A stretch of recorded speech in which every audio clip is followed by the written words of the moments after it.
This piece of equipment is called the pivot hoist. The hoist is used alongside the sling for service users that are unable to mobilise or weight bear. Before using this piece of equipment, you must do the following safety checks. You must ensure that the hoist has been serviced. This will be a sticker that is placed on the hoist for you to check.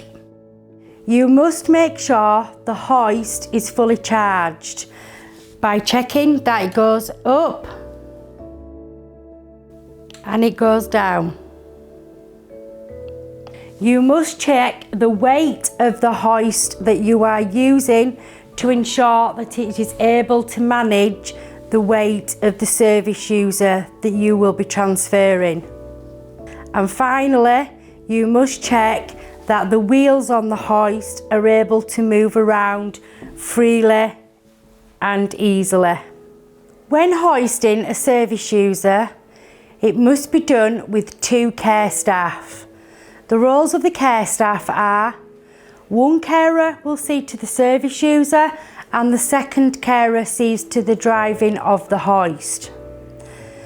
A good idea is to bring the hoist in sideways rather than frontways. This will protect the service users from causing any injury. Once the hoist has been brought in, the second carer lowers the bar to around the chest level of the service user.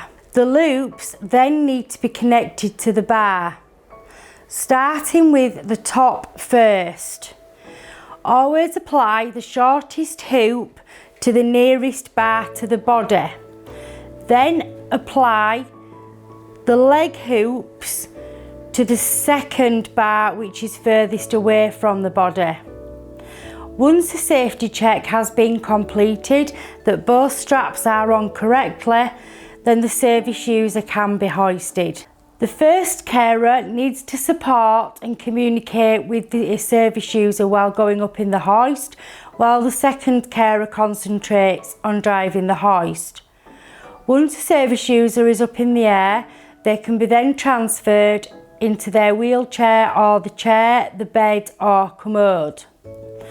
Once the service user is above the relevant equipment, then you need to approach the equipment sideways once again. At no point during the manoeuvre should the brakes be put on the hoist. They must be put on the piece of equipment that you are lowering the service user into. The first carer needs to put palms on knees and push the knees in to get a really good sitting position for the service user, while the other carer lowers the service user down into the relevant piece of equipment. Once the service user is comfortable, the hooks can then be removed. The same procedure applies for an overhead hoist.